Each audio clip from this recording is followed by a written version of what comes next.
Hello everyone.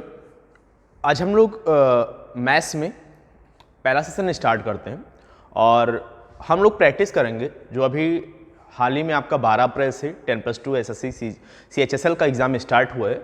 तो 12 अप्रैल, 13 अप्रैल और 14 अप्रैल total 9 shift में जितने भी क्वेश्चन एडवांस मैथ्स में पूछे गए हैं, चाहे वो अलजेब्रा का हो, चाहे वो ज्योमेट्री का हो, चाहे वो मेंसुरेशन का हो, चाहे वो ट्रिगो का हो, कोई भी किसी भी पार्ट से एडवांस मैथ्स का जो भी क्वेश्चन पूछा गया है, आज हम लोग उसको डिस्कस करेंगे और कुछ कंसेप्ट भी समझेंगे उसके जरिए कि और कौन से क्वेश्चन बन सकते हैं। ठीक है, तो पहले कंसेप्ट समझते हैं। एक बहुत ही जरूरी कंसेप्ट है जो एग्जाम में 2 क्वेश्चन पूछा जा चुका है उसके बेस पर 9 शिफ्ट के अंदर। ठीक है, तो एक कंसेप्ट समझिएगा। पहले ज्योमेट्री का कंसेप्ट है, बेसिक्स ऑफ ट्रायंगल का पार्ट है।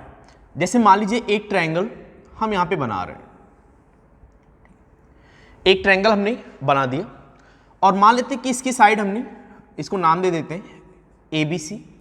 ए के सामने की साइड स्मॉल ए, बी के सामने की साइड स्मॉल बी और सी के सामने की साइड स्मॉल सी है। ठीक है, अब ट्रायंगल का जो बेसिक नियम है वो क्या कहता है कि अगर हम किसी भी 2 भुजाओं का योग, मान लेते हैं कि ये हमारी तीसरी साइड है सी, ठीक है, तो इसकी जो वैल्यू होगी, इसका जो मान होगा वो शेष दोनों भुजाओं के योग से छोटा होना चाहिए और इन दोनों के अंतर से बड़ा होना चाहिए। ठीक है, इन दोनों के अंतर से बड़ा होना चाहिए। इस पे जो क्वेश्चन आया हुआ है अभी हम वो लोग भी उसको भी डिस्कस करेंगे, क्योंकि इस पर 2 क्वेश्चन पूछा है 9 शिफ्ट में। तो जाहिर सी बात है कि अगले आने वाली शिफ्ट में भी इस पर क्वेश्चन बन सकता है और इस पर एडवांस लेवल का कौन सा क्वेश्चन बन सकता है उसके भी नियम हम यहाँ पे डिस्कस कर लेंगे। ठीक है, तो ये ट्रायंगल का बेसिक नियम हो गया कि अगर हमने तीसरी साइड को सी माना तो यहाँ पर सी का जो मान होगा, इसका रेंज हम निकालते हैं, तो इसका जो रेंज होगा वो 2 भुजाओं के सम से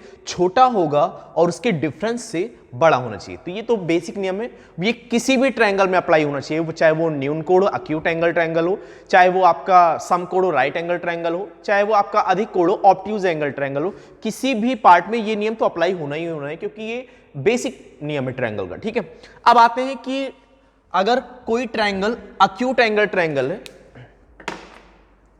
अगर कोई ट्रायंगल अक्यूट एंगल ट्रायंगल है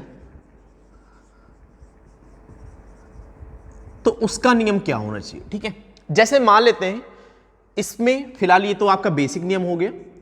ठीक है, अब मान लेते हैं कि इसमें सबसे बड़ी भुजा की लंबाई हमने मान दिया कि लार्जेस्ट साइड हमारी सी है।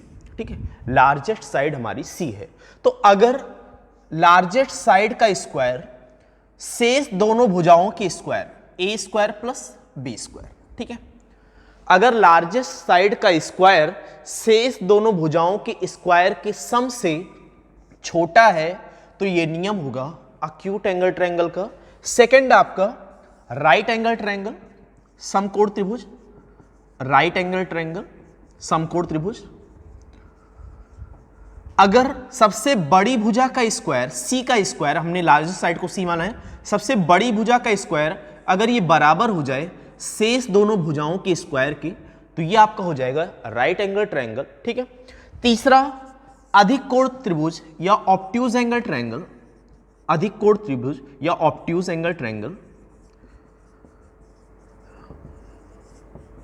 इसमें क्या नियम लगता है कि अगर सबसे बड़ी भुजा का स्क्वायर ये बड़ा हो जाए, ग्रेटर हो जाए, किससे? शेष दोनों भुजाओं के स्क्वायर से। ठीक है, तो ये आपका क्या हो जाएगा? ऑब्ट्यूज एंगल ट्रायंगल, अधिक कोण त्रिभुज। ठीक है, समझ में आ गया सभी को? एक ये बेसिक नियम आपका, और 3 अक्यूट एंगल ट्रायंगल न्यून कोण त्रिभुज, ये आपका समकोण त्रिभुज और ये आपका अधिक कोण त्रिभुज।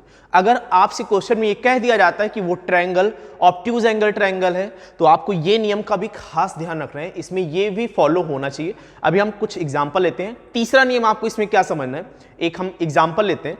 सपोज मान लीजिए कि इन दोनों साइडों को हमने कर दिया सपोज 7 और 12 कर दिया। ठीक है, 7 और 12 कर दिया और हमने आपसे कहा कि आप बताइए कि कुल मिलाकर अगर ये 7 है और ये 12 है तो कुल कितने ट्रायंगल यहां पे फ्रेम किए जा सकते हैं।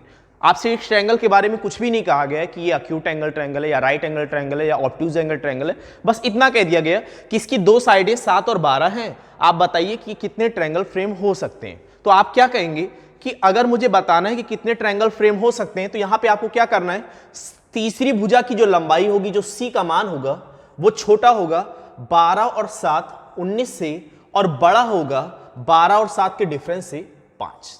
ठीक है, अब आप कहेंगे कि हमें काउंट करना है सी की वैल्यू होगी कितनी, कितने मान पॉसिबल है, तो आप कहेंगे सी का जो मान होगा वो 5 से तो बड़ा होना चाहिए, मतलब स्टार्ट करेंगे हम 6 से, और 19 से छोटा होना चाहिए, तो स्टार्ट हम कहां से करेंगे, 18 से।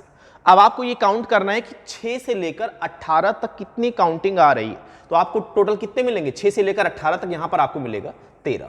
ठीक है, अब देखिए इसका शॉर्ट में आपको कैसे निकालना है कि सी की वैल्यू अगर आपको निकालना है, पहली बात तो आपको ये रेंज लिखना है। ठीक है, आपको ये रेंज लिखना है कि 6 से लेकर आपका 18 तक आपने लिख दिया। ठीक है, अब आपको ये देखना है कि 6 से लेकर 18 तक कितने कुल बन रहे हैं, तो आप देखिए यहां पे 6 से लेकर 18 तक आप काउंट भी कर सकते हो, 6 7 8, क्योंकि आपको 6 भी काउंट करना है, उसमें आपको 18 भी काउंट करना है। ठीक है, तो 6 7 8 9 10 11 12 13 14 15 16 17 18। ठीक है, कितने बन रहे टोटल, 12 बन रहे हैं। ठीक है, सॉरी 13 बन रहे हैं।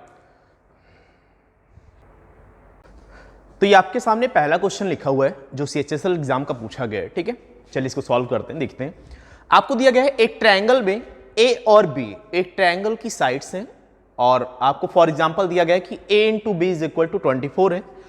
इस कंडीशन को सेटिस्फाई करने वाले कुल कितने ट्रायंगल पॉसिबल हैं, और आपको साथ में ये भी दिया गया है कि ट्रायंगल के जो तीनों साइड्स हैं वो एक इंटीजर है, पूर्णांक है। ठीक है, चलिए सॉल्व करते हैं। देखिएगा, एक ट्रायंगल बना लेते हैं और इसमें दो साइड्स हैं ए और बी, मान लेते हैं कि ये ए और बी। ठीक है, तीसरी साइड को हम मान लेते हैं कि ये हमारी सी है। ठीक है, अब आप देखिए, अगर आपको दिया गया है कि a into B is equal to 24 है, और आपको ये भी सेटिस्फाई करना है कि ट्रायंगल की तीनों साइड्स जो हैं वो इंटीजर होने चाहिए, तो आप बताइए कौन कौन से पेयर ए और बी की जगह पे हम कौन कौन सी वैल्यू रख सकते हैं। तो आप कहेंगे ए की जगह पे 1 और बी की जगह पे 24 रख सकते हैं। ठीक है, अगर हम ए की जगह पे 2 रखें तो बी की जगह पे हम 12 रख सकते हैं। अगर हम ए की जगह पे 3 तो बी की जगह पे 8 रख सकते हैं। अगर हम ए की जगह पे 4 तो बी की जगह पे 6 रख सकते हैं। उसके बाद ए की जगह पे 6, बी की जगह पे 4, मतलब फिर संख्याओं का जो मल्टीपल है वो अपने आप में रिपीट करने लगेगा, तो रिपीटिंग नंबर आपको नहीं काउंट करने। ठीक है,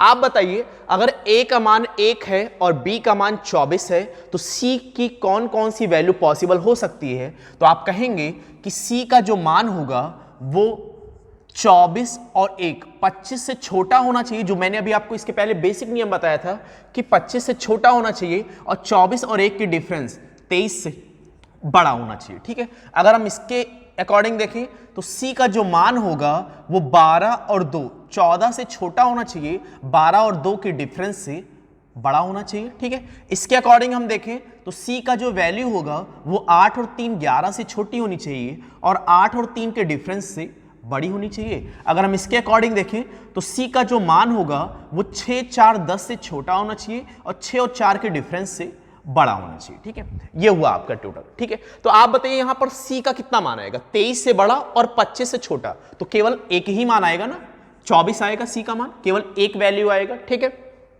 यहां पर बताइए C का कितना मान आएगा, 10 से बड़ा और 14 से छोटा, तो 11 12 और 13 आएगा। 11 12 और 13 मतलब कितने मान पॉसिबल आए, यहां पे टोटल 3 आए, 11 12 और 13 मान पॉसिबल हो सकते हैं। ठीक है, 11 12 और 13। यहां पर अगर आप बात करें तो C का जो मान होगा 5 से बड़ा और 11 से छोटा, इसका मतलब 6 से लेकर 10 तक, 5 हुए, 6 7 8 9 10। ठीक है, टोटल कितने हुए, 5 हो गए। यहां पर अगर हम काउंट करें तो C का कितना मान हो सकता है, 2 से बड़ा और 10 से छोटा, मतलब 3 से लेकर 9 तक, 3 4 5 6 7 8 और 1 9, कितने हुए टोटल, 7 हुए। तो कुल कितने मिल गए आपको, 7 5 12 12 3 15 15 और 1 16। टोटल जो मान आपके कितने आए, टोटल 16, 7 5 12 3 15 और 1 16। ठीक है, अभी आप ये चीज यहां पे स्मॉलेस्ट साइड का नंबर भी लिखा सकते हो, फॉर्मूला लिख लीजिएगा। अगर आपको डायरेक्टली निकालना है कि नंबर ऑफ ट्रायंगल या C के कितने मान आएंगे, तो आप डायरेक्टली कह सकते हैं, जैसे यहां पर आप देख रहे हैं कि स्मॉलेस्ट साइड 1 है, तो यहां पर आप ऐसा भी कर सकते हैं 2 इंटू स्मॉलेस्ट साइड -1। ठीक है, आप यहां भी निकाल सकते हैं, जैसे ये आप अगर रेंज आप काउंटिंग में भूल जा रहे हैं तो आप डायरेक्टली ये 1 3 5 7 जो ऐसे आया हुआ है ये आप डायरेक्टली भी निकाल सकते हैं। देखिए यहां पर स्मॉलेस्ट साइड 1 है तो 2 1 2, 2 में से 1 घटा देंगे 1 मिल जाएगा। 2 दूना 4, 4 में से 1 घटा देंगे 3 मिल जाएगा। 2 3 6, 6 में से 1 घटा देंगे 5 मिल जाएगा। 2 चौके 8, 8 में से 1 घटा देंगे 7 मिल जाएगा। तो जो सी का पॉसिबल मान है वो आप डायरेक्टली भी इससे निकाल सकते हो, 2 इंटू स्मॉलेस्ट साइड माइनस 1 से। ठीक है, तो कितने आ गए टोटल? 16 आ गए। समझ में आया सभी को? चलिए नेक्स्ट क्वेश्चन पे आते हैं जो एसएससी ने पूछा हुआ, बहुत अच्छा क्वेश्चन आया हुआ है। ठीक है, उस क्वेश्चन को डिस्कस करते हैं हम लोग।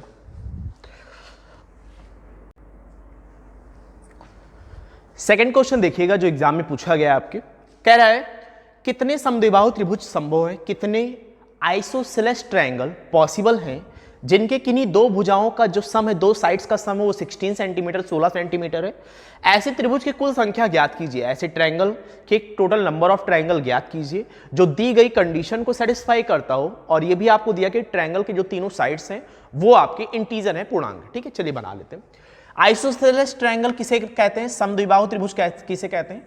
जिसकी दो भुजाएं आपस में बराबर होती है। ठीक है, हम मान लेते हैं कि ये हमारी x है तो ये अब भी कितना हो जाएगा? x हो जाएगा। तीसरी साइड को हम मान लेते हैं कि ये हमारा y है। ठीक है, अब आपको केवल इतना दिया गया है कि दो भुजाओं का जो योग है, किन्हीं भी दो साइड का सम 16 है, तो आपको ये नहीं पता है कि इन दोनों का सम 16 है कि इन दोनों का सम 16 है, तो आपके दो कंडीशन पॉसिबल होंगे। पहला कंडीशन क्या बनेगा? अगर हम x प्लस x का मान 16 रख दें तो आप कहेंगे x की वैल्यू कितनी हो जाएगी? 8 हो जाएगी। इसका मतलब x का मान अगर आप यहाँ पे 8 रखें और x का मान आप यहाँ पे 8 रखें तो आप बताइए y का मान क्या क्या हो सकता है? तो आप कहेंगे जो हमने बेसिक नियम अभी आपको बताया कि जो y का मान होगा वो दो भुजाओं के योग से छोटा और दो भुजाओं के अंतर से बड़ा होना चाहिए। इसका मतलब जो y का मान होगा 8 प्लस 8 16 से छोटा होना चाहिए और 8 माइनस 8 0 से बड़ा होना चाहिए। तो आप बताइए y का कौन कौन सा मान होगा? आप कहेंगे कि 1 से लेकर आपका 15 तक होगा। ठीक है, 1 से लेकर आपका 15 तक होगा, मतलब 1 2 3 4 5 6 7 8 9 10 11 12 13 14 15। ठीक है, ये पूरा मान आप यहाँ पे रख सकते हो। ठीक है, अब आपके दिमाग में एक चीज ये आएगा कि यहाँ भी y का मान 8 आ रहा है, तो अगर हम y का मान यहाँ पे 8 रखेंगे तब तो ये इक्विलेटरल बन जाएगा, समबाहु बन जाएगा। लेकिन आपको ये समझा दें कि प्रत्येक समबाहु त्रिभुज भी एक समद्विबाहु आप कह सकते हैं। प्रत्येक इक्विलेटरल ट्रायंगल को आप आइसोसेलेस कह सकते हैं, लेकिन प्रत्येक आइसोसेलेस को आप इक्विलेटरल नहीं कह सकते। ठीक है, प्रत्येक समबाहु को आप समद्विबाहु कह सकते हो, लेकिन प्रत्येक समद्विबाहु को आप समबाहु नहीं कह सकते। ठीक है, समबाहु में सारे प्रॉपर्टीज समद्विबाहु के फॉलो होते हैं। ठीक है, तो इसलिए आप कह सकते हो कि समबाहु भी एक प्रकार का समद्विबाहु है। ठीक है, चलिए सेकंड कंडीशन क्या होगा आपका? आप बताइए सेकंड कंडीशन आपका होगा, अगर हम इन दोनों साइड का सम 16 रख दें तो x plus Y is equal to 16 रखोगे, तो आप बताइए यहाँ पे सम 16 रखना है, इंटीजर रखना है, तो स्टार्ट कहाँ से करोगे? y को हम पहले लिख देते हैं y प्लस एक्स, क्योंकि आपको y का मान ही पुट करना है मैक्सिमम। ठीक है, तो y का मान अगर हम 1 रखें तो x का मान कितना होगा बताइए? 15 होगा। ठीक है, तो 1 15 x का मान, क्योंकि दो बार x है तो कौन कौन सा ट्रायंगल फ्रेम होगा? 1 15 15 का। फिर अगर हम इसको 2 रखते हैं तो ये 1 घट जाएगा, 14 14 बन जाएगा। अगर हम 3 रखते हैं तो ये 13 13 बन जाएगा। ठीक है, इसी प्रकार ये घटता जाएगा, ये बढ़ता जाएगा। 4 5 6 7 8 9, यहाँ भी लिख लेते हैं 12 12, यहाँ पे क्या आ जाएगा? 11 11, यहाँ पर आपका 10 10, यहाँ पर आपका 9 9, यहाँ पर आपका 8 8, यहाँ पर आपका 7 7। ठीक है, इसके बाद कौन सा बनेगा? हाँ 10, फिर 10 के साथ 6 6 रखेंगे। ठीक है, उसके बाद 11, फिर 5 5। यहीं पे आप स्टॉप हो जाएंगे और आपको एक बेसिक नियम का याद आना चाहिए जो मैंने आपको बताया हुआ है कि किन्हीं भी दो भुजाओं का जो योग होना, दो किसी भी जो तीसरी साइड की लंबाई होती है वो दो भुजाओं के योग से छोटा होना चाहिए। तो आप बताइए किन्हीं भी दो साइड का जो मान है, सम है, ये तीसरी साइड से बड़ी होनी चाहिए, तीसरी साइड से बड़ी होनी चाहिए। तो आप बताइए क्या यहाँ पे हो रहा है? ऐसा फॉलो हो रहा है कि किन्हीं भी दो भुजाओं का योग तीसरी साइड से बड़ी बन रही है कि नहीं बन रही? तो आप कहेंगे 5 5 10, ये तो 11 से छोटा बन रहा है, इसका मतलब ये पॉसिबल नहीं होगा। अगर आप इसके आगे भी बढ़ेंगे, 12 4 4 लेंगे तो आप कहेंगे 4 4 8, ये 12 से बड़ा होना चाहिए था, लेकिन ये सेटिस्फाई नहीं हो रहा है। इसका मतलब आप यहीं पर स्टॉप कर देंगे और ये नहीं बनेगा। ठीक है, इसके बाद ट्रायंगल फ्रेम नहीं होंगे। तो आप बताइए कुल कितने ट्रायंगल आपके फ्रेम हुए? तो आप कहेंगे कि एक चीज आपको और ध्यान देना है कि आपने यहां पर इस वाले पहले कंडीशन में 8 8 8 वाले ट्रायंगल को काउंट कर लिया है और यहां भी 8 8 8 आ रहा है, तो इसका मतलब ये वाला ट्रायंगल आप फिर से दोबारा काउंट नहीं करेंगे। बहुत ही कंडीशनल क्वेश्चन है, बहुत ही थोड़ा सा आपको ध्यान देके इस क्वेश्चन को करना है। तो आप बताइए टोटल कितने हो गए, 15 इधर हो गए, ठीक है, 16, 17, 18, 19, 20, 21, 22, 23 और एक ये आपका 24। टोटल नंबर ऑफ ट्रायंगल, इस क्वेश्चन का जो आंसर आएगा वो कितने होंगे, टोटल नंबर ऑफ जो आइसोसेलेस ट्रायंगल फ्रेम होंगे वो कितना आएगा आपका 24 आएगा। ठीक है, समझ में आ गया। थोड़ा सा ध्यान देकर इस क्वेश्चन को करना है, टेक्निकल चीजें रहती है इसमें, थोड़ा सा आपको फोकस करना है। ठीक है, चलिए हम लोग आगे बढ़ते हैं, नेक्स्ट क्वेश्चन देखते हैं क्या आया हुआ है हम लोगों का।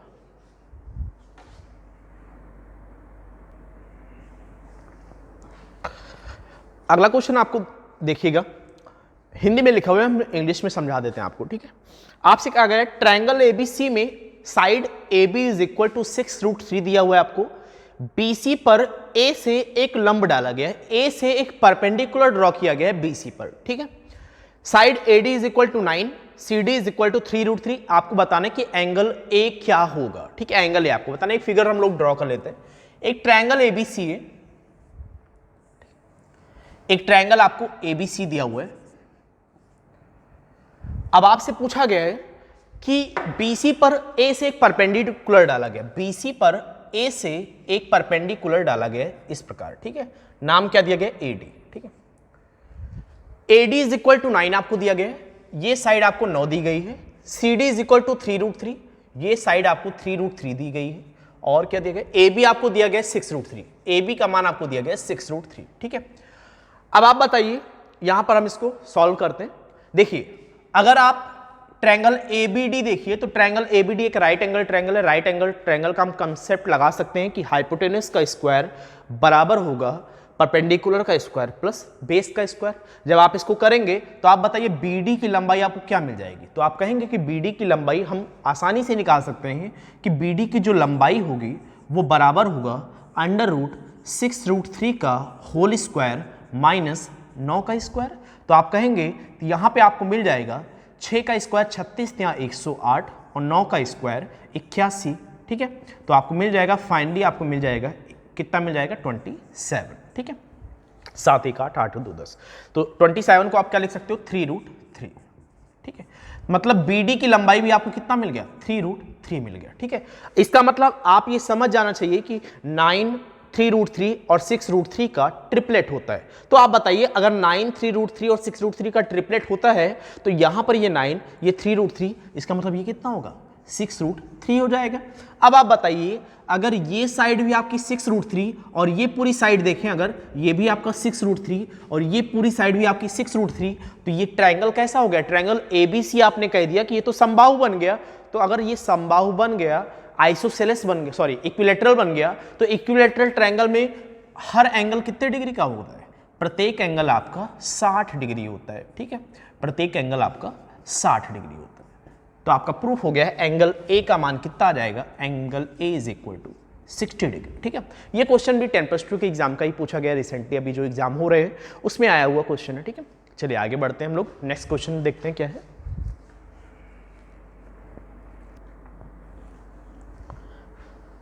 नेक्स्ट क्वेश्चन आपके सामने लिखा हुआ है, सर्कल से रिलेटेड क्वेश्चन है। सर्कल में सीकेंट लाइन, पहले तो कंसेप्ट समझ लीजिएगा, कंसेप्ट क्या है। तो दो कंसेप्ट आपको याद होने चाहिए। ये क्वेश्चन आ चुका है, अगले कंसेप्ट पे क्वेश्चन तैयार हो सकता है, डेफिनेटली तैयार हो सकता है। ठीक है, क्वेश्चन 2 नियम है। पहला नियम क्या है समझिएगा पहले, जैसे मान लीजिए एक सर्कल आपको दिया गया है, ठीक है, और एक सर्कल पर किसी सर्कल के बाहर एक पॉइंट आपको दिया गया है, मान लेते हैं कि ये पॉइंट हमारा P है। इस पर एक टेंजेंट लाइन, एक स्पर्श रेखा ड्रॉ की जाती है, मान लेते हैं कि ये आपका टेंजेंट लाइन है, ये आपका, ठीक है, Q मान लेते हैं। ठीक है, और इस पर एक सीकेंट लाइन, एक छेदक रेखा ड्रॉ की जाती है, मान लेते हैं कि ये A है और ये हमारा B है। तो पहला नियम क्या कहता है कि ये जो टेंजेंट लाइन है PQ, इसका जो स्क्वायर होगा PQ स्क्वायर बराबर होता है PA इंटू PB के। ठीक है, PQ स्क्वायर बराबर होता है PA इंटू PB के। ठीक है, अगर आप बताइए दूसरा नियम क्या होता है इसमें, दूसरा नियम समझिएगा, अगर हम इसी पर एक सीकेंट लाइन और ड्रॉ कर दें, मान लेते हैं कि ये C है और ये आपका डी है, ठीक है, ये सी है, ये आपका डी है। तो आप बताइए यहां पर आप क्या कहेंगे कि पी क्यू स्क्वायर, अगर हम इन दोनों लाइन में रिलेशन देखें तो आप कहेंगे पी क्यू स्क्वायर बराबर होगा P C into P D, P C into P D. बहुत लोग गलतियां क्या कर देते हैं कि पीए और ए बी का गुणनफल कर देते हैं, जो कि गलत है। आपको ध्यान कैसे रखना है, स्टार्टिंग करना है, दोनों ही जो गुणनफल करेंगे साइड का उसमें पी जरूर होना चाहिए, ठीक है। एक बार पी से पहला जो बिंदु मिलेगा वो लेंगे, फिर पी से अगला जो बिंदु मिलेगा वो लेंगे। हमेशा पी को तो बाह्य बिंदु को तो आपको शामिल करना ही करना है। बाह्य बिंदु से पहला पॉइंट की दूरी और दूसरे पॉइंट की दूरी, इन दोनों को आपस में आपको गुणा कर देना है, ठीक है। अब आप बताइए कि आप ये कह सकते हैं कि अगर दोनों ही इक्वेशन में अगर आपका लेफ्ट हैंड साइड बराबर है तो ये राइट हैंड साइड भी RHS भी क्या होगा आपका बराबर होगा। तो आप क्या कहेंगे कि दूसरा नियम क्या कहता है कि PA इंटू PB बराबर होगा PC इंटू PD के। दूसरा नियम भी आपका प्रूफ हो गया। इसी नियम पर ये क्वेश्चन आपको दिया गया है। देखते हैं क्या क्या दे रहा है। P वृत्त के बाहर एक बिंदु है, दो छेदक रेखा, छेदक रेखा को सीकेंट लाइन बोला जाता है, ठीक है। PBA और PDC खींची गई है। PBA तो यहां पर इसको कर लेते हैं B, नाम चेंज है तो यहां पर हम नाम चेंज कर लेते हैं, लेकिन आपको कॉन्सेप्ट तो याद होना चाहिए। P से पहला बिंदु फिर उसके बाद अगला बिंदु के गुणनफल करना, ठीक है। PBA और आपको दिया गया है CD वृत्त का व्यास है। चलिए नियम तो पता चल गया, हम फिगर थोड़ा सा मिटाकर फिर से दोबारा बना लेते हैं। देखिए क्या क्या दिया हुआ है क्वेश्चन में, समझते हैं। एक आपको सर्कल दिया हुआ है और एक सर्कल में आपको यह भी कहा गया है कि P वृत्त के बाहर एक बिंदु है, यहां पे एक बिंदु रख देते हैं कोई, ठीक है, ये मैंने रख दिया। पहली बात तो आपको यह दिया गया है कि दो सीकेंट लाइन है PBA और PDC। PBA एक लाइन हम ड्रॉ कर लेते हैं, PBA, ये B यहां पे रखना पड़ेगा और A आपको यहां पे रखना पड़ेगा, क्योंकि जैसा सीरियल दिया होगा वैसे ही आपको उसको नाम देना पड़ेगा, ठीक है। PDC है, लेकिन साथ में आपको यह भी दिया गया CD वृत्त का डायमीटर होना चाहिए। तो मान लेते हैं कि यहां पे सेंटर O है हमारा और यहां पे एक सेकेंड लाइन भी इसके साथ आपको बनाना है, ठीक है। तो ये आपका D हो गया, PDC है, यहां पे आपका C हो गया। ये आपका सेंटर है सर्कल का, O मान लेते, ठीक है। आपको दिया गया PB बराबर 8, ये लंबाई आपको दी गई है 8, AB बराबर 12, AB ये लंबाई आपको दी गई है 12। उसके बाद आपको दिया गया OP बराबर 18, OP ये लंबाई आपको पूरी दी गई 18, ये पूरी लंबाई आपको दी गई है 18, OP की लंबाई, ठीक है। और आपसे पूछा गया है कि आप वृत्त की त्रिज्या बताइए, रेडियस बताइए। हम मान लेते हैं कि ये हमारा रेडियस है, क्योंकि सेंटर से जो इस पॉइंट तक की दूरी होगी ये क्या होगा, हमारा रेडियस होगा। आप बताइए अगर ये रेडियस है तो ये भी हमारा क्या होगा, रेडियस ही होगा ना, ठीक है, रेडियस ही होगा। आप बताइए अगर यहां से यहां तक की लंबाई 18 है और ये R है, नियम में आप पहले इसकी लंबाई रखेंगे फिर PC की लंबाई रख लेंगे, ठीक है। तो ये लंबाई कितना होगा, आप बताइए। ये R है, ये पूरा 18 है, तो आप कहेंगे 18 में से अगर हम R घटा दें तो ये लंबाई आपको मिल जाएगी 18 माइनस R, ये मिल गया आपको, ठीक है। अब हम थोड़ी देर के लिए आप बताइए अगर ये पूरा 18 है तो ये पूरी लंबाई कितनी होगी, यहां से यहां तक का 18, तो ये पूरी लंबाई कितनी हो जाएगी। हम इस लाइन को थोड़ा सा आगे बढ़ा देते हैं तो ये कहेंगे ये पूरी लंबाई हो जाएगी 18 प्लस R। ये पूरी लंबाई, इतनी लंबाई 18 माइनस R और पूरी लंबाई 18 प्लस R, ठीक है। अब आप नियम लगा दीजिए कि P से पहले इसका 8 गुणे फिर यहां से यहां तक की लंबाई टोटल कितनी है 12 और 8 टोटल कितनी है 20, बराबर होगा यहां से यहां तक की लंबाई है आपका 18 माइनस R और यहां से यहां तक की पूरी लंबाई कितनी है 18 यहां तक था, R उसमें मैंने ऐड कर दिया 18 प्लस R, ठीक है, ये बन गया। अब आप कहेंगे कि 20 गुणे 8 160 तो आपको यहां पे मिल रहा है और फिर उसके बाद ये तो आपका A माइनस बी और A प्लस बी का फॉर्मूला बन गया, तो आप इसको लिख सकते हो 18 का स्क्वायर माइनस R का स्क्वायर, ठीक है। तो R स्क्वायर को आप इधर ट्रांसफर कर दो और 160 को उधर ट्रांसफर कर दो, 18 का स्क्वायर होता है 324, इसमें से आपको 160 माइनस करना है, तो R square is equal to कितना आ जाएगा 184। 4 12 में से 6 गया, यहाँ पे आपको मिल जाएगा 4 और 12 में 160 मिल जाएगा 164 164 आ जाएगा, ठीक है। 6 6 12 के 2 हासिल 1 1 1 2 1 3, ठीक है। R स्क्वायर का मान आपको मिल गया 164, तो रेडियस कितनी आ जाएगी √164। अब इसमें से निकाल लीजिए कितना बाहर निकल रहा है, 4 गुणे 4 41 गुणे 4 बन रहा है या कितना बन रहा है यहाँ पे 41 गुणे 4, 4 का नाम 4, 4 चौक 16, तो 4 से 2 बाहर आ जाएगा, 2√41। ठीक है, सर्कल की रेडियस कितनी आ जाएगी, 2√41 आ जाएगा। ठीक है, कैलकुलेशन चेक कर लीजिएगा, मे बी कैलकुलेशन मिस्टेक हो सकता है, लेकिन आप लोग मेनली आपको क्या ध्यान देना कि कंसेप्ट क्या है। ठीक है, कैलकुलेशन मिस्टेक हो सकता है, आप लोग एक बार चेक करते जाइएगा। ठीक है, चलिए आगे बढ़ते हैं हम लोग, नेक्स्ट क्वेश्चन देखते हैं क्या है हम लोगों को।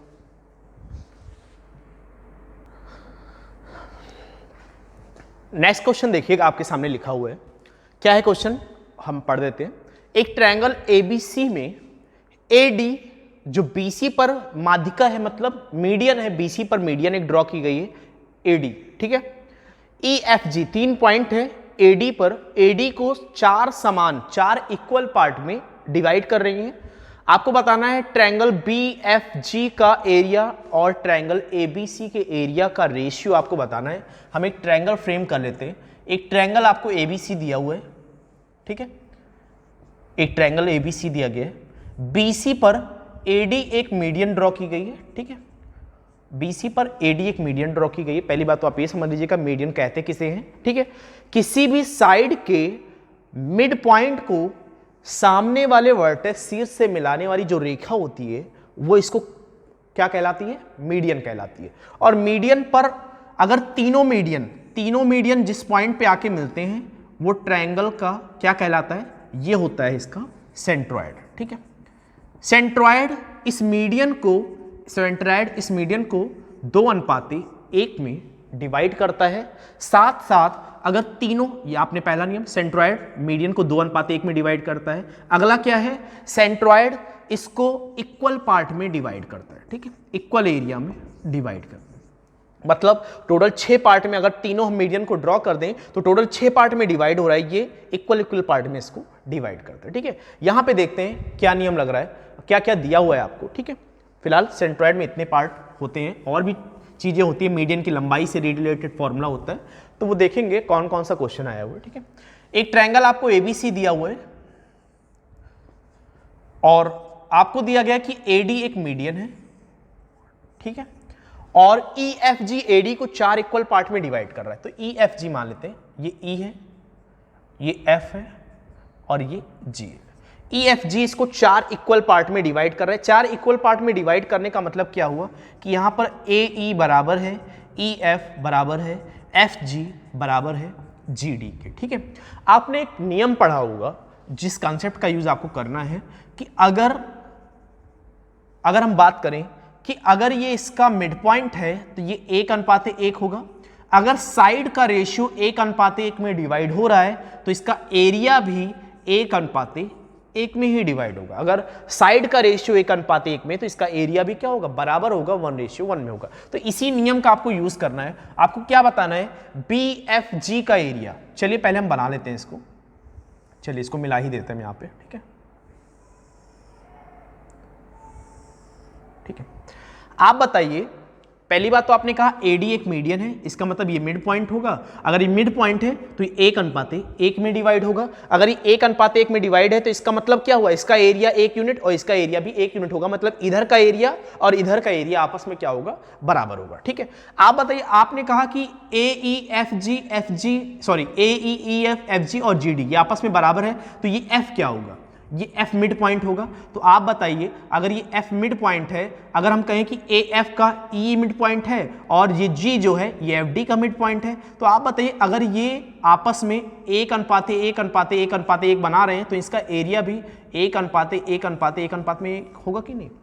अगर ये सभी मिड पॉइंट 4 इक्वल पार्ट में डिवाइड हो रहा है तो 1:1 में डिवाइड होगा, तो इसका एरिया भी 1:1 मतलब इक्वल डिवाइड हो जाएगा। आप बताइए, अगर इधर पूरा एरिया 1, 2, 3, 4 यूनिट का है तो इधर भी पूरा एरिया कितने का होगा, 4 यूनिट का होगा। अब जब आपको सारा डेटा आपको पता चल गया तो आप बता दीजिए कि इसका एरिया पूछा गया, एरिया ऑफ BFG, इसका एरिया कितना है, 1 unit divided by area of ABC, पूरे बड़े वाले ट्रायंगल का एरिया कितना है, 4 इधर 4 इधर, टोटल कितना है, 8। तो आपका आंसर कितना आ जाएगा, area of BFG and area of ABC के ट्रायंगल का जो एरिया का रेशियो होगा वो कितना रहेगा, 1:8 आ जाएगा। ठीक है, चलिए आगे बढ़ते हैं नेक्स्ट क्वेश्चन की ओर।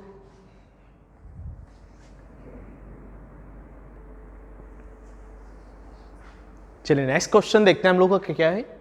एक ट्रायंगल ABC है जिसमें एंगल A = 135 डिग्री दिया हुआ है, A B is equal to 7, A C is equal to 5√3, बिंदु ई और एफ, पॉइंट ई और एफ क्रमशः साइड ए बी और साइड ए सी का मिड पॉइंट है, ई एफ की लंबाई ज्ञात कीजिए। चलिए एक ट्रायंगल बना लेते हैं हम लोग।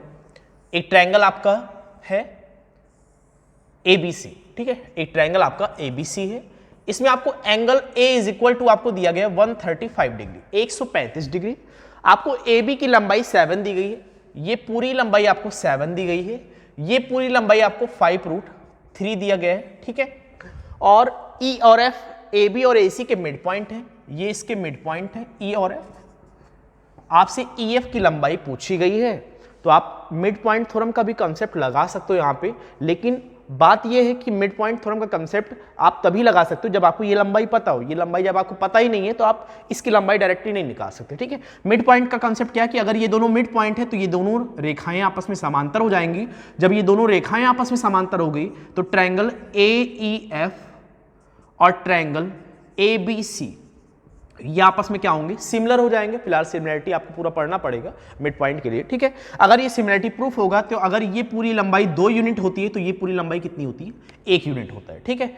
अब आप इसमें भी डायरेक्टली, अब आप जानते हैं कि मैंने अभी आपको रिसेंटली बताया हुआ है क्लास में कि अगर आपको एक एंगल दिया गया हो और 2 साइड दी गई हो, तीसरी साइड का लंबाई निकालना हो तो आप यूज करते हो कोसाइन रूल। और अगर आपको 2 एंगल दिया गया हो और एक साइड दिया गया हो और तीसरी साइड निकालना हो तो आप लगाते हैं साइन रूल। 2 एंगल पर साइन रूल और एक एंगल पर कोसाइन रूल का यूज किया जाता है, ठीक है। फिलहाल आपको एक एंगल पता है, अगर आपको ये लंबाई मिल जाए तो आप कहेंगे जो EF की लंबाई होगी वो BC का आधा होगा, या डायरेक्टली आप ये भी कह सकते हो कि अगर ये 7 है तो ये 7/2, ये 5√3/2, और आप केवल डायरेक्टली AEF पर लगा दीजिए। लेकिन वो थोड़ा सा लेंदी हो जाएगा क्योंकि 7/2 करेंगे, 2 में अगर आ गया तो कैलकुलेशन लेंदी हो जाएगा। तो क्या करते हैं हम, BC की लंबाई निकाल लेते हैं और BC की लंबाई का आधा कर देते हैं EF की लंबाई, ठीक है। तो आप बताइए कोसाइन रूल हम यहाँ पे लगा देते हैं तो आपको क्या मिलेगा, cos 135 degree is equal to, हाँ कोसाइन रूल होता क्या है पहले ये समझ लीजिएगा। कोसाइन रूल क्या होता है, जैसे मान लीजिए ये ABC है, मैंने इसके सामने की साइड A, इसके सामने की साइड B और C के सामने की साइड C रखा, और ये एंगल थीटा है और आपको cos थीटा की वैल्यू लिखना है। तो कैसे लिखेंगे इसको, cos थीटा अगर आपको लिखना है तो कैसे लिखेंगे, तो अगर आपने ये थीटा लिया हुआ है तो ये किन दोनों साइडों से मिलकर बना हुआ है उसके स्क्वायर का सम करना है, मतलब B² प्लस C²। थीटा के जो सामने है उसकी भुजा माइनस में लगाना है स्क्वायर करके, डिवाइडेड बाई 2 इंटू किन दोनों साइडों से बना हुआ उन दोनों का गुणनफल B/C, ये होता है कोसाइन। अब यहां पे थीटा रखेंगे तो चेंज हो जाएगा, यहां पर थीटा रखेंगे तो चेंज हो जाएगा फॉर्मूला, साइड के अकॉर्डिंग, थीटा के अकॉर्डिंग यहां पर साइड आपस में चेंज होती जाएंगे, ठीक है। ये होता है कोसाइन। चलिए समझ गए होंगे आप। चलिए अब हम इस पे लगा देते हैं cos 135 का रूल। तो अगर आपने थीटा ये लिया हुआ है तो इसके किन दोनों साइडों से मिलकर बन रहा है, 7 का स्क्वायर प्लस 5√3 का स्क्वायर माइनस सामने वाली की साइड का स्क्वायर आप माइनस में लगाएंगे, डिवाइडेड बाई 2 इंटू दोनों साइडों का गुणनफल 7 इंटू 5√3, ठीक है। ये आपको मिल गया। यहां से आपको इस फॉर्मूले से BC की लंबाई मिल जाएगी, और जब आपको BC की लंबाई मिल गई तो EF की लंबाई क्या होगा, BC का आधा हो जाएगा, ठीक है। चलिए निकाल लेते हैं। cos 135 का मान कितना होगा बताइए आप लोग। cos 135 बराबर होता है cos 90 प्लस थीटा में ब्रेक करेंगे तो 90 प्लस 45, cos 90 प्लस 45 बराबर क्या होगा। अब आप कहेंगे cos 90 प्लस थीटा, अगर आप क्वाड्रेंट देखें तो इसमें सभी वैल्यू पॉजिटिव होते हैं, इसमें ऑल, यहां पे क्या होगा, सॉरी आप ऐसे भी याद कर सकते हैं, ऑल स्टूडेंट टेक कॉफी, ठीक है। मतलब क्या है इसका, यहां पर सभी वैल्यू पॉजिटिव होंगी, यहां पर S फॉर साइन पॉजिटिव होगा, यहां पर T फॉर tan पॉजिटिव होगा, और यहां पर C फॉर cos पॉजिटिव होगा, ठीक है। तो यहां पर आप ऐसे याद कर सकते हैं, ऑल स्टूडेंट टेक कॉफी, ठीक है। इस प्रकार आप याद करते हैं। तो आप बताइए cos 90 प्लस 45, 90 प्लस 45 मतलब सेकंड क्वाड्रेंट में जा रहा है, और सेकंड क्वाड्रेंट में केवल साइन पॉजिटिव होता है, बाकी सारे वैल्यू क्या होते हैं, नेगेटिव होता है। तो क्या आ जाएगा, cos 90 plus theta is equal to minus sine theta, ठीक है। ये आपको मिल गया। अब आप बताइए cos 90 प्लस 45 बराबर आप लिख सकते हो minus sine 45 degree, minus sine 45 का मान कितना होगा, -1/√2 इज इक्वल टू 7 का स्क्वायर 49, 5√3 का होल स्क्वायर करेंगे कितना मिलेगा 25 गुणे 3 75 मिल जाएगा, माइनस BC का square divided by 2 into 7 into 5√3, ये आपको मिल गया। ठीक है, तो चलिए निकाल लेते हैं कितना मिल जाएगा। √2 से ये कैंसिल हो जाएगा कितनी बार, √2 टाइम्स कैंसिल हो जाएगा। ठीक है, कितना मिल गया 7 × 5 = 35 और √3 इंटू √2 √6 बन गया। तो इधर आएगा माइनस में कितना बन जाएगा -35√6 इज इक्वल टू इन दोनों का सम 9 5 14 की 4 हासिल 1 7 4 11 और 1 12 प्लस माइनस है BC का होल स्क्वायर। तो BC की लंबाई आपको क्या मिल जाएगा, BC का स्क्वायर हम इधर ले आते हैं और 35√6 को उधर ले जाते हैं तो 124 प्लस कितना मिल जाएगा 35√6, ये आपको BC की लंबाई मिल गई। ठीक है, अब जब BC की लंबाई क्या मिलेगा बताइए, BC का मान कितना मिल जाएगा 124 प्लस 35√6 और ये आ जाएगा आपका अंडर रूट के अंदर। ठीक है, तो BC की लंबाई आपको यहां पे मिल गया, BC is equal to root, इसकी लंबाई आपको मिल गया √124 प्लस 35√6। तो BC की लंबाई जब मिल गया तो EF की लंबाई क्या होगा, BC की लंबाई का आधा, मतलब क्या हो जाएगा, इसकी लंबाई आपको मिल जाएगा √124 प्लस 35√6/2। ठीक है, अब ऑप्शन के अकॉर्डिंग देखेंगे आप, ऑप्शन किस रूप में दिया गया है। ठीक है, हो सकता है डेटा इधर उधर हो गया हो, लेकिन आप ये समझ जाइएगा कि नियम जो लगेगा इस टाइप का क्वेश्चन अगले शिफ्ट में भी पूछा जा सकता है। बस क्या है कि डेटा चेंज कर देगा, इसमें ये एंगल चेंज कर देगा, लेकिन तरीका आपको उसमें ऐसे ही लगाना है। यहाँ पे मिड पॉइंट के जरिए और कोसाइन रूल के जरिए आप EF की लंबाई निकाल सकते हैं। ठीक है, समझ में आ गया। चलिए हम लोग आगे बढ़ते हैं, नेक्स्ट क्वेश्चन की तरफ देखते हैं क्या है।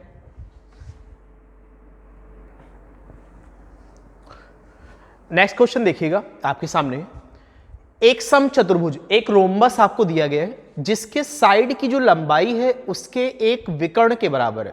जो रोम्बस है उसके साइड की जो लंबाइयां हैं, अलग अलग साइड, 4 साइड होते हैं, तो जो प्रत्येक साइड की लंबाइयां हैं उसके एक डायगोनल के बराबर है, और दूसरे डायगोनल की आपको लंबाई दी गई है 6√3 और आपको रोम्बस का एरिया बताना है। ठीक है, अब आप बताइए रोम्बस का एरिया आप 2-3 तरीके से निकालते हो। ठीक है, एक रोम्बस दिया गया है, रोम्बस की बेसिक प्रॉपर्टीज क्या है, इसकी चारों भुजाएं बराबर होती हैं और आमने सामने की जो भुजाएं होती हैं वो आपकी आपस में समांतर होती हैं। ठीक है, अब इसका एरिया आप 2 तरीके से निकालते हैं, 3 तरीके से, बहुत सारे तरीके से आप निकाल सकते हो।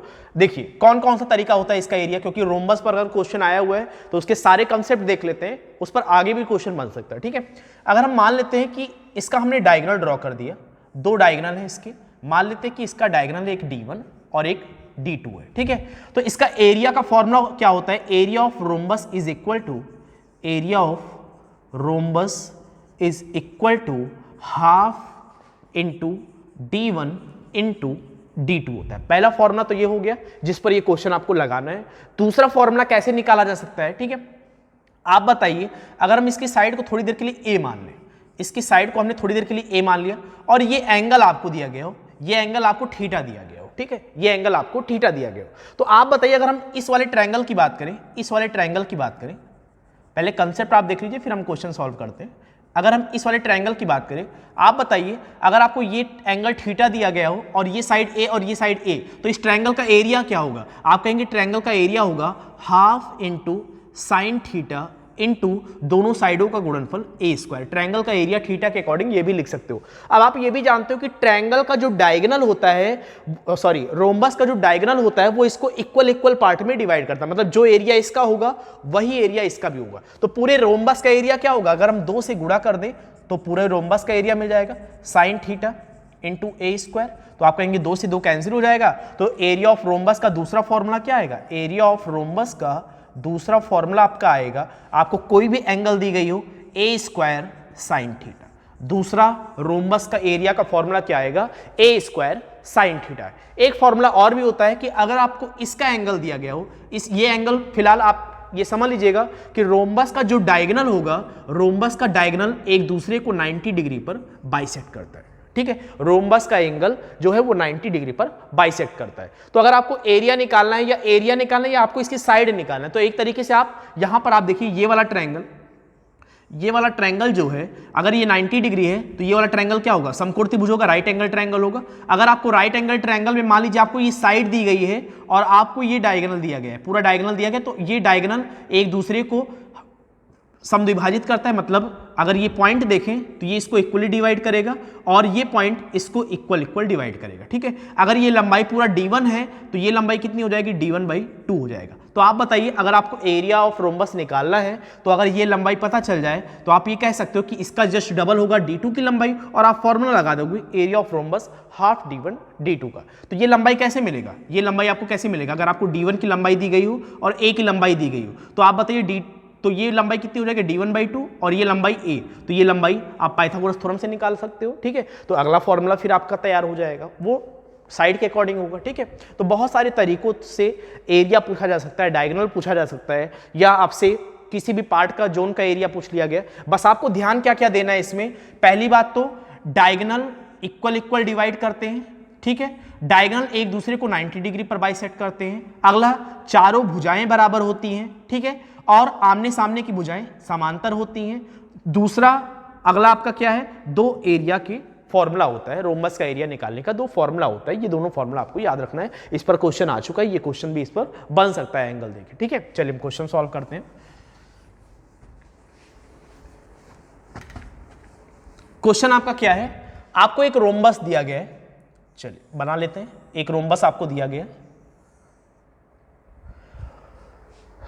रोम्बस के भुजा की जो लंबाई है उसके एक विकर्ण के बराबर है, दूसरे विकर्ण की लंबाई 6√3 दिया गया है, ठीक है। चलिए दो डायगोनल इसके बना लेते हैं। अब आपसे कह रहा है इसके एक डायगोनल की लंबाई, मान लेते हैं कि इस डायगोनल की लंबाई 6√3 है और इस डायगोनल की लंबाई मान लेते हैं x है, ठीक है। इस डायगोनल की लंबाई हमने x मान लिया। अब आपसे कह रहा है जो एक डायगोनल है इसके एक लंबाई के बराबर है, दूसरे डायगोनल की दी गई, तो अगर ये x है तो ये भी कितना होगा, ये भी x हो जाएगा और ये भी कितना हो जाएगा, x हो जाएगा। अब आप बताइए अगर साइड इसके पहले वाले विकर्ण के बराबर और दूसरे विकर्ण की लंबाई 6√3 दिया गया है, तो अगर ये x है, ये x है, ये x है, तो इसका एंगल कितने कितने का हो जाएगा, तब तो ये समबाहु त्रिभुज बन जाएगा ना, इक्विलैटरल ट्रायंगल। एंगल कितने कितने का हो जाएगा, 60 डिग्री 60 डिग्री 60 डिग्री का हो जाएगा, ठीक है। अब आप बताइए जब 60 डिग्री आपको दे दिया गया, अब आप ये भी तो कह सकते हो कि अगर ये 60 डिग्री है और ये इसको 90 डिग्री पर इसको बाइसेक्ट कर रहा है, ठीक है, 90 डिग्री पर ये इसको बाइसेक्ट कर रहा है, तो आप बताइए अगर ये 90 डिग्री पर बाइसेक्ट कर रहा है तो ये दोनों लंबाइयां आपस में बराबर हो जाएंगी और ये दोनों लंबाइयां आपस में क्या होंगी, बराबर हो जाएंगी, ठीक है। देखिए अब यहां पे देखिए, जब आपने कहा कि ये पूरी लंबाई 6√3, हम फालतू के लाइन को मिटा देते हैं, अभी हम इसको मिटा देते हैं थोड़ा, ठीक है, ताकि क्लियर दिखे। आप बताइए अगर ये पूरी लंबाई 6√3 है तो ये लंबाई कितनी होगी, ये वाली लंबाई कितनी होगी, आधी हो जाएगी, 3√3 हो जाएगा, ठीक है, ये आपको मिल गया। अगर ये पूरी लंबाई x है, अभी हम इसको मिटा देते हैं, अगर ये पूरी लंबाई x है तो ये आधी लंबाई कितनी होगी, x/2 होगा, ठीक है, ये अभी हम मिटा देते हैं, ठीक है। अब आप इस वाले ट्रायंगल पर फोकस कीजिए, इस ट्रायंगल पर फोकस कीजिए, ये एंगल 90 डिग्री, अगर ये एंगल 90 डिग्री है और आप देख रहे हैं कि ये 60 डिग्री है, तो या आप ये भी कह सकते हो कि एंगल, आप एंगल के अकॉर्डिंग भी साइड निकाल सकते हो और आप वैसे भी निकाल सकते हो। अब आप बताइए अगर आपको x/2 की लंबाई चाहिए, या हम इसको मिटा ही देते हैं, आप एंगल के अकॉर्डिंग निकाल लो, तो आप जानते हैं कि 60 डिग्री के जो सामने की भुजा होती है, 60 डिग्री के सामने की भुजा √3 यूनिट होता है और 30 डिग्री के सामने की भुजा 1 यूनिट होता है। तो आपको ये 1 यूनिट का मान निकालना है, तो √3 यूनिट की वैल्यू आपको कितना दिया गया, 3√3, तो 1 यूनिट का मान कितना आ जाएगा, आप बताइए, √3 कैंसिल, 1 यूनिट का मान कितना आ गया, ये लंबाई कितनी आ गई, ये लंबाई आपको मिल गया 3। अगर ये 3 है तो ये भी कितना हो जाएगा, 3 हो जाएगा। आप यहाँ पे पाइथागोरस थ्योरम का भी यूज कर सकते हो कि x का स्क्वायर जो बराबर होगा x/2 का होल स्क्वायर प्लस 3√3 का होल स्क्वायर, लेकिन थोड़ा लेंथी हो जाएगा। आप एंगल के अकॉर्डिंग लगाएंगे तो तुरंत आंसर आ सकता है। 60 डिग्री के सामने की भुजा होती है √3 यूनिट और √3 की वैल्यू दी गया है 3√3, और 30 डिग्री के सामने की भुजा होती है 1 यूनिट, तो 1 यूनिट का मान आपको कितना मिल गया, 3 सेंटीमीटर, ठीक है। अगर ये 3 है तो ये भी आपका 3 हो जाएगा। आपको दोनों डायगोनल की लंबाई आपको पता चल गया। आप बताइए, अब एरिया ऑफ रोम्बस निकाल सकते हैं आप। एरिया ऑफ रोम्बस कितना हो जाएगा, area of rhombus is equal to half d1 into d2। पहली लंबाई तो आपको विकर्ण की 6√3 दिया गया है, दूसरे विकर्ण की आपने लंबाई निकाल लिया हुआ है 3 + 3 कितना हो जाएगा, 6, तो 2 × 6, 6 × 18√3, ये एरिया ऑफ रोम्बस आ गया, ठीक है। 18√3 आपका एरिया ऑफ रोम्बस आ गया, समझ में आ गया। चलिए आगे बढ़ते नेक्स्ट क्वेश्चन देखते हैं हम लोग क्या है।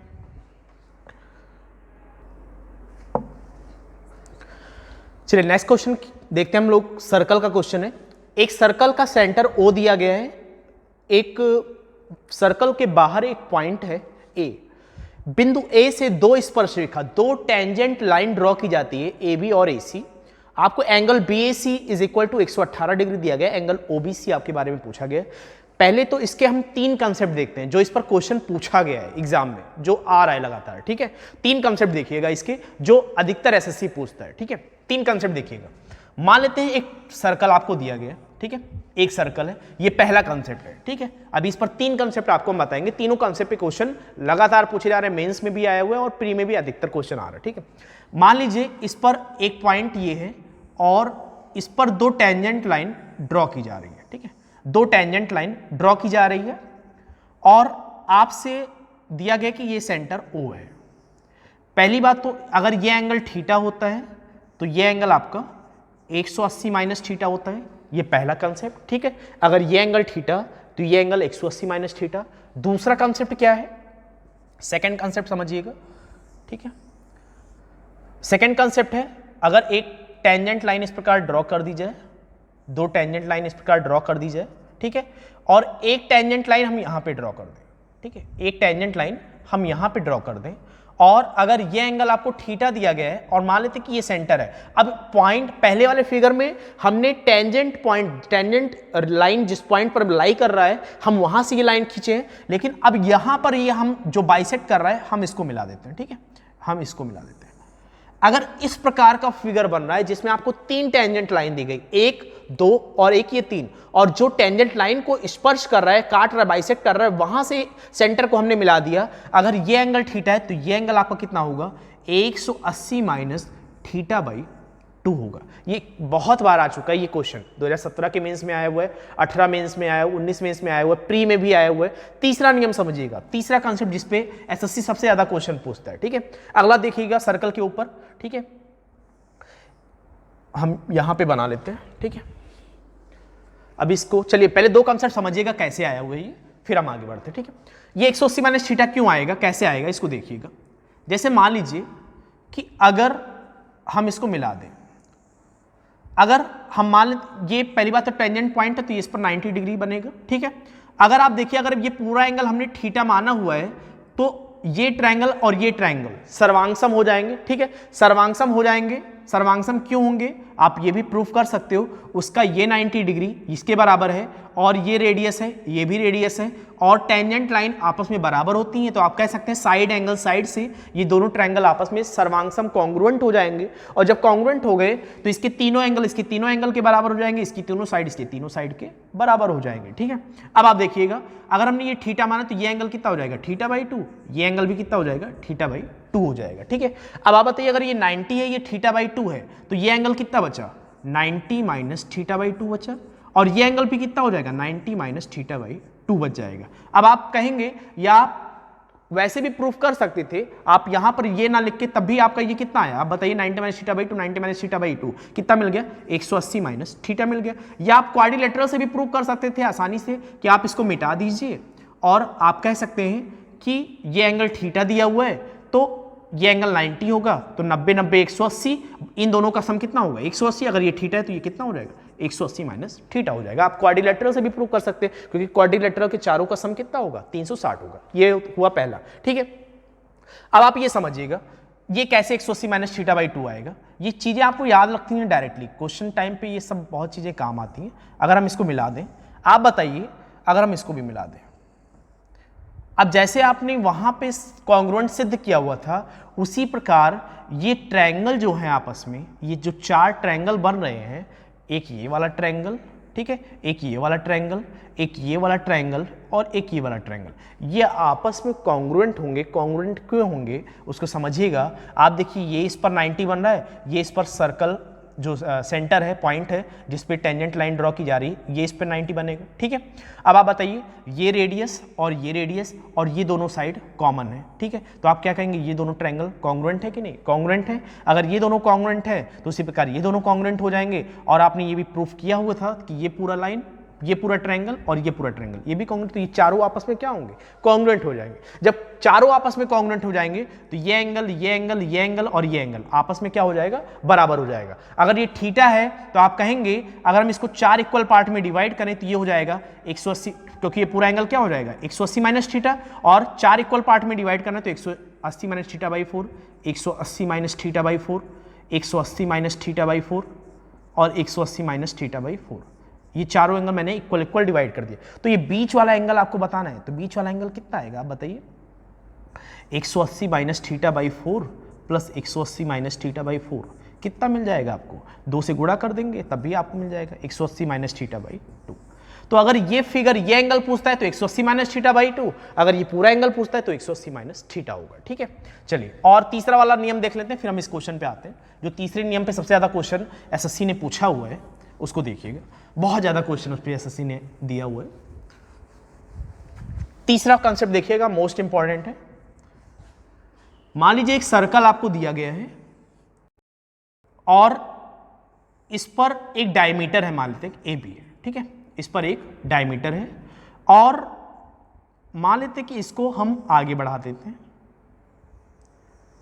ठीक है, इसको हमने आगे बढ़ा दिया, मान लेते हैं कि ये सी पॉइंट पर एक दूसरे को कट कर रहे हैं। ठीक है, इसका सेंटर हम मान लेते हैं ओ है।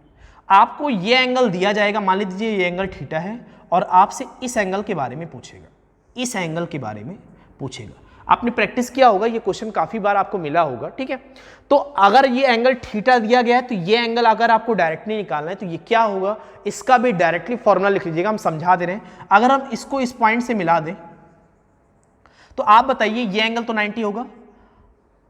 अर्धवृत्त में बना कोण समकोण होता है, इसका मतलब ये समकोण, ये एंगल कितना हो जाएगा, ये भी आपका 90 हो जाएगा। ठीक है, अगर ये 90 है, ये थीटा है, तो ये एंगल कितना होगा, ये एंगल आप कहेंगे 90 माइनस थीटा बाई 2 हो जाएगा।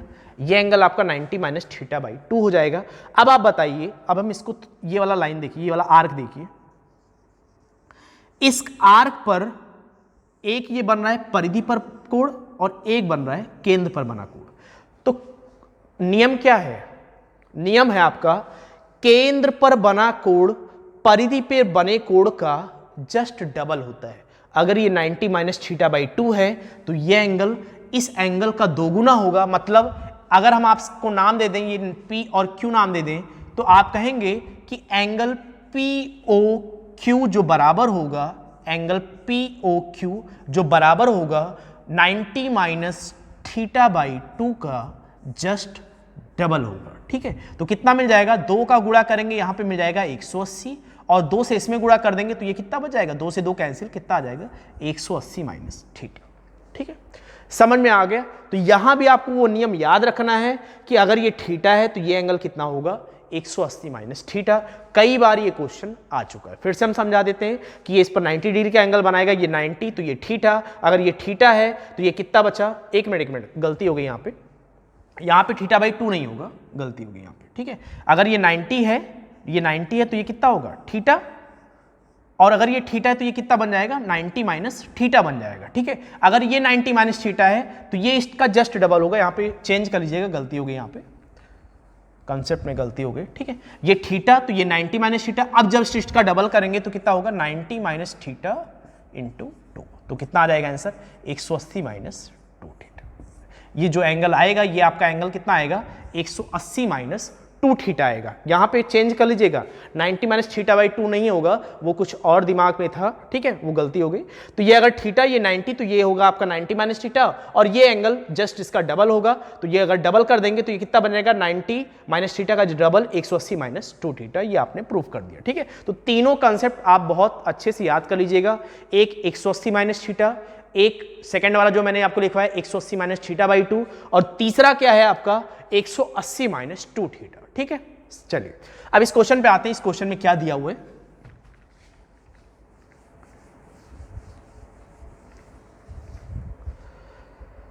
आपको दिया गया एक सर्कल है जिसका सेंटर O दिया गया है, एक पॉइंट से 2 टेंजेंट लाइन ड्रॉ किए जा रहे हैं। ठीक है, हम बना देते हैं, ये कोई पॉइंट A और इस पर 2 टेंजेंट लाइन AB और AC ड्रॉ की गई है।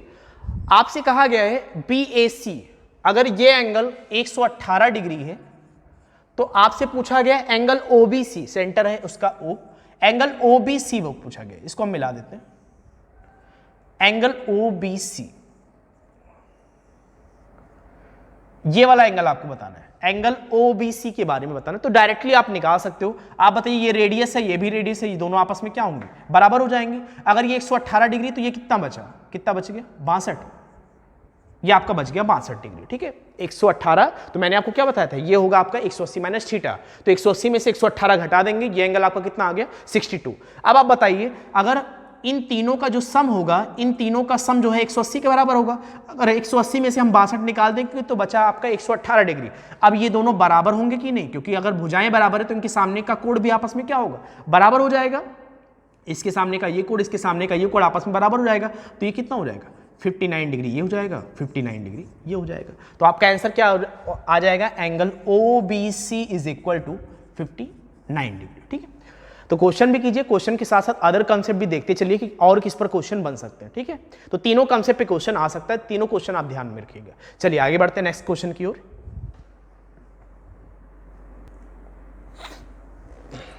चलिए नेक्स्ट क्वेश्चन देखिएगा, ट्रायंगल से रिलेटेड है। एक आइसोसेलेस ट्रायंगल PQR, चलिए बनाते चलते हैं। एक आइसोसेलेस ट्रायंगल, एक समद्विबाहु त्रिभुज PQR है, ठीक है, PQR है।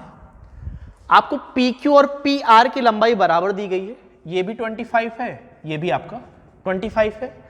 PSQR पर माध्यिका है, मीडियन ड्रॉ की गई, PS एक मीडियन ड्रॉ की गई, ठीक है। मीडियन ड्रॉ की गई है मतलब ये मिड पॉइंट होगा, अगर ये मिड पॉइंट है तो ये 1:1 में इसको डिवाइड करेगा, मतलब इक्वल इक्वल होगा। ये जो QS है ये किसके बराबर हो जाएगा, SR के बराबर हो जाएगा, ठीक है। अगला क्या दिया गया है, अगला आपको दिया गया है PS बराबर 7, PS ये लंबाई 7 है। अब आपको बताना है QR की लंबाई, ये पूरी लंबाई आपको बतानी है। तो एक कंसेप्ट नोट कर लीजिएगा कि समद्विबाहु त्रिभुज में ये अगर इसको इक्वल इक्वल डिवाइड कर रहा है तो ये इस पर 90 डिग्री पर काटता है, ठीक है। अगर ये इसको मिड पॉइंट है, अगर इसको इक्वल इक्वल डिवाइड कर रहा है और ये दोनों भुजाएं भी आपस में बराबर हैं तो ये एंगल कितना होगा, ये एंगल 90 डिग्री का होता है, ठीक है। अगर ये एंगल 90 डिग्री का होता है तो आप बताइए PQS ये एक राइट एंगल ट्रायंगल हो गया। राइट एंगल ट्रायंगल में अगर आप ट्रिपलेट लगाएंगे तो 25 7 का ट्रिपलेट किसके साथ होता है, 24 के साथ। अगर ये लंबाई 24 आ गई तो ये लंबाई भी कितनी होगी, 24 आ जाएगा। और QR की लंबाई टोटल कितनी आ गई, 48। QR की लंबाई आपको टोटल मिल जाएगा 48, ठीक है। तो ये चीज याद रखिएगा, अगर ये इक्वल इक्वल किसी भी, ये नियम आइसोसेलेस में लगेगा या तो इक्विलैटरल में लगेगा, ठीक है। या तो आइसोसेलेस में अगर ये दोनों भुजाएं बराबर हैं तो ये इसको 90 डिग्री पर काटता है, अगर ये दोनों भुजाएं इक्वल दी गई हैं तो, ठीक है, तभी ये 90 डिग्री पर इसको काटेगा। तो ये 90 डिग्री है तो ये एक राइट एंगल बन जाएगा। तो ये 25 ये हाइपोटेनस हो गया, ये परपेंडिकुलर, तो बेस की लंबाई कितनी हो जाएगी 24, 24 7 25 का ट्रिपलेट होता है। तो अगर ये 24 है तो ये भी कितना हो जाएगा 24। तो पूरी लंबाई QR की वैल्यू कितना आ गया 48, ठीक है। चलिए आगे बढ़ते हैं नेक्स्ट क्वेश्चन की ओर।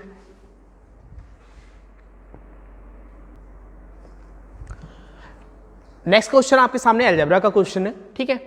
x की पावर 4 प्लस 1 बाई एक्स की पावर 4 इज इक्वल टू 6,887 दिया हुआ है। आपसे पूछा गया x माइनस 1 बाई एक्स की वैल्यू क्या होगा, ठीक है। अब आप इस टाइप के क्वेश्चन को करने के लिए आपको अगर x माइनस 1 बाई एक्स की वैल्यू चाहिए तो आपको इसको डाउन करते हुए लेके आना है। अगर आप इसमें दोनों साइड में 2 ऐड कर दीजिए, ठीक है। अगर आप इसमें भी 2 ऐड कर दीजिए और इसमें भी 2 ऐड करेंगे तो ये आपका क्या बन जाएगा, X square plus 1 by X square का होल स्क्वायर बन जाएगा। और ये कितना हो जाएगा 6,889, ठीक है। अब इसका स्क्वायर जब आप मिटाएंगे तो इसका स्क्वायर जब आप कहेंगे तो ये क्या बन जाएगा, X square plus 1 by X square is equal to under root 6,889, ठीक है। अब आपको ये सोचने की जरूरत नहीं है कि रूट के अंदर अगर 6,889 आ गया तो ये किसका स्क्वायर है। आप अजम्पशन से भी कर सकते हैं। आप बताइए 6,889 किसके स्क्वायर के करीब है। आप कहेंगे कि 80 का स्क्वायर होता है 6400 और 64 से थोड़ा सा ज्यादा है और यूनिट डिजिट 9 चाहिए हमें, तो यहां पर 80 में कितना बढ़ा दें ताकि हमें इकाई का अंक 9 मिल जाए। तो आप कहेंगे 83 का स्क्वायर ये पॉसिबल है और ये 100% 83 का ही स्क्वायर बनेगा, ठीक है। तो इसका मतलब आपको मिल गया X square plus 1 by X square is equal to 83। अब आपको यहां पर माइनस वाली वैल्यू चाहिए तो यहां पर हम क्या करें, दोनों साइड में 2 माइनस कर देते हैं। तो ये आपको क्या मिल जाएगा, ये आपको मिल जाएगा एक्स माइनस 1 बाई एक्स का whole square is equal to 81, तो x माइनस 1/x की वैल्यू कितना मिल जाएगा? 9। इस क्वेश्चन का आंसर कितना आ जाएगा? 9। इस टाइप के बहुत सारे क्वेश्चन प्रीवियस ईयर में भी आए हुए हैं, इस पर प्रैक्टिस कीजिएगा आप लोग अच्छे से, आसान क्वेश्चन है, हो जाना चाहिए। ठीक है, चलिए नेक्स्ट क्वेश्चन पे हम लोग आते हैं। नेक्स्ट क्वेश्चन देखिएगा, आपके सामने सेकंड क्वेश्चन भी अलजेब्रा का दिया गया है। आपको दिया गया X square minus 3x plus 1 is equal to 0 और आपसे इसकी वैल्यू पूछा गया। तो सबसे पहले इसको चेंज कर लेते हैं, x प्लस 1/x के फॉर्म में ले आते हैं। तो माइनस 3x को आप इधर ट्रांसफर करेंगे तो आपको मिलेगा X square plus 1 is equal to 3x। x तो इधर ट्रांसफर करेंगे क्योंकि मल्टीपल में है तो इधर डिवाइड में आ जाएगा, कितना मिल जाएगा? x plus 1/x is equal to 3। ठीक है, अब आपको चाहिए स्क्वायर वाले का मान और पावर 8 का मान। तो अगर स्क्वायर का मान चाहिए तो आप बताइए, हम इसी का डायरेक्ट स्क्वायर करते जाते हैं। X square plus 1/x square is equal to कितना हो जाएगा? 3 का स्क्वायर माइनस 2, मतलब कितना आ जाएगा? 7। इसका मान आपको मिल गया 7। अभी आपको 8 वाले का मान भी चाहिए तो क्या मिल जाएगा? फिर नेक्स्ट टाइम स्क्वायर करेंगे तो एक्स स्क्वायर प्लस 1/x की पावर 4 प्लस 1/x की पावर 4 इज इक्वल टू कितना मिल जाएगा? 7 का स्क्वायर माइनस 2, मतलब कितना मिल जाएगा? 7 का स्क्वायर 49, 49 में से 2 निकल जाएगा, कितना मिल जाएगा? 47। अभी आपको पावर 8 चाहिए तो एक बार आपको और स्क्वायर करना है, तो x की पावर 8 प्लस 1/x की पावर 8 का मान कितना आ जाएगा? तो यहाँ पे आपको मिल जाएगा 47 का स्क्वायर माइनस 2। अब 47 का स्क्वायर माइनस 2 आपको निकालना है। 47 का स्क्वायर माइनस 2 आप इकाई के अंक से भी इस क्वेश्चन को सॉल्व कर सकते हैं, क्योंकि आपको जरूरी नहीं कि 47 का स्क्वायर निकाला जाए। ठीक है, ऑप्शन से भी एलिमिनेट कर सकते हैं। अगर आप ऑप्शन में देखिए तो ऑप्शन में अगर जिस क्वेश्चन का अगर हम ऑप्शन देखें तो इसका इकाई का अंक क्या आएगा बताइए आप? इसका इकाई का अंक 7 का स्क्वायर है 9, 9 में से 2 गए 7, इसका इकाई का अंक बनेगा आपको 7 मिलेगा। इसके इकाई का अंक 7 और यहाँ पे है 3 और यहाँ पर इसका मान मिला 7, तो 3 7 21, 1 7 1 8। जो भी आंसर आएगा उसके इकाई का अंक क्या मिलना चाहिए? 8 मिलना चाहिए। तो इकाई का अंक मैच करा लीजिए, आंसर लगा दीजिए, 8 आएगा। फिलहाल पूरा प्रॉपर सॉल्व कर लेते हैं क्या आएगा आंसर। ठीक है, देखिएगा तो आपको इसका मान पुट करना है और इसका मान कितना आ जाएगा? 47 का स्क्वायर माइनस 2। 47 का स्क्वायर माइनस 2, 47 का स्क्वायर निकाल लेते हैं। ठीक है, 7 7 49, 7 4 चौक 28, 4 32 और 4 7 28 या 198 जोड़ देते हैं डायरेक्टली। 47 गुणे 4 मतलब 47 गुणे 2 होता है 94, 94 का 2 गुना कितना हो जाएगा? 4 2 8, 188 होगा यहाँ पे। ठीक है, तो 9 8 2 10 के 0 हासिल 1, 8 3 11 1 12 के 2 हासिल 1 1 1 2, 2209। ठीक है, 47 का स्क्वायर आपको कितना मिल गया? 2209। तो यहाँ पर इसका मान कितना मिल जाएगा? 2209 माइनस 2 कितना आ जाएगा? 2209 माइनस 2 2207 आ जाएगा। इसका मान कितना आ गया आपका? 2207, यहाँ पर 3 और प्लस 7। तो अब आंसर निकाल सकते हैं आप। ठीक है, तो 3 7 21, 3 दूना 6, 3 दूना 6 प्लस 7 कितना मिल जाएगा? 6628। फाइनल आंसर आपका क्या है? 6628। ठीक है, समझ में आ गया। ऑप्शन से भी मिला सकते थे, जिसका भी इकाई का अंक 8 आता, मैंने आपको पहले भी बताया कि आप डायरेक्टली निकाल सकते हैं। इकाई का अंक जिस भी ऑप्शन में 8 आए आप डायरेक्टली ओरली सॉल्व करके आप निकाल सकते हो। ठीक है, चलिए आगे बढ़ते हैं नेक्स्ट क्वेश्चन की ओर।